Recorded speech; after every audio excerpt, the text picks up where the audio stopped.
joining us. You're in D.C. right now at your office, but you're going to be in Hutchinson in just a couple of days. Senator, thank you again for being with us. I guess, first of all, what inspired you to hold a town hall at the fair? Right. So it's going to be this Saturday at 6 p.m. at the State Fair. I hope everybody joins us. But listen, the first thing that when I sat down with Bob Dole for the first time, he told me was go back to Kansas and the people of Kansas will tell you what your decision should be. So we've done town halls all across the state multiple times. And I just love the idea of doing one at the State Fair. Listen, KU and K-State are playing on Friday night. So your Saturday evening is free. We'd love to see you at the State Fair. And really, I always said the best physicians were good listeners. I think the best senators are good listeners as well. I'll do more listening than I do talking that night. So really, what inspires me to do is to go there, listen to the good people of Kansas and tell me what's on their heart, what's on their mind. Well, I know a lot of people right now are concerned about the economy. And of course, a lot of farmers are wondering what's happening up in D.C.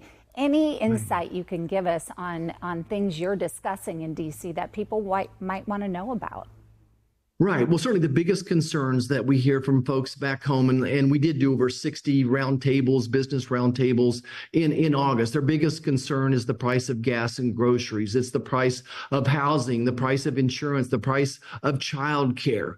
And kind of a 1B concern is their safety and security, that families in Kansas don't feel safe right now. Maybe it's because we're losing a Kansan every day to fentanyl poisoning. We have an open southern border. There's violence that comes along with the fentanyl and with the human trafficking as well. So I think that, our focus right now is an election that's coming up. Elections have consequences. And I think that America is seeing two very clear paths.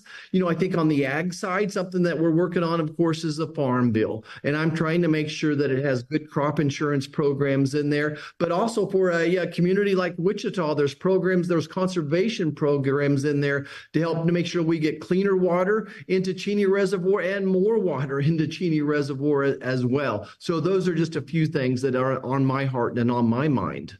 Well, and I can't let you go before we talk about the debate last night between former President Trump and Vice President Kamala Harris. Your take on the debate, and after you watched it, what did you think?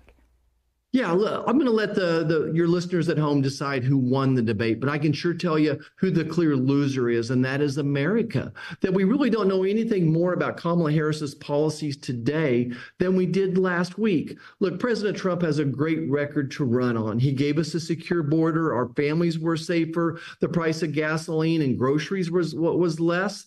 But Kamala Harris doesn't have that type of record to back her up. So we wanted to hear last night, how is she going to make our families safe again? What is she going to do to secure the border? We never heard that from her. And then we wanted to hear how she's going to bring the price of those groceries down. And all I heard from her was more government programs, more subsidies. So she's going to subsidize healthcare. She's going to subsidize housing. But to do that, she's going to have to raise your taxes. She's promised she's going to raise your taxes by $5 trillion.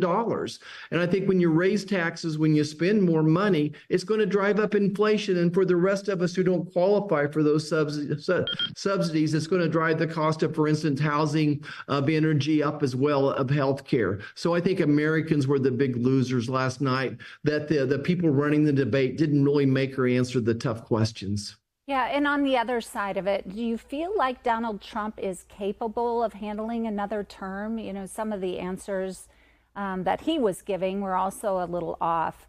I guess, do you feel like he's capable?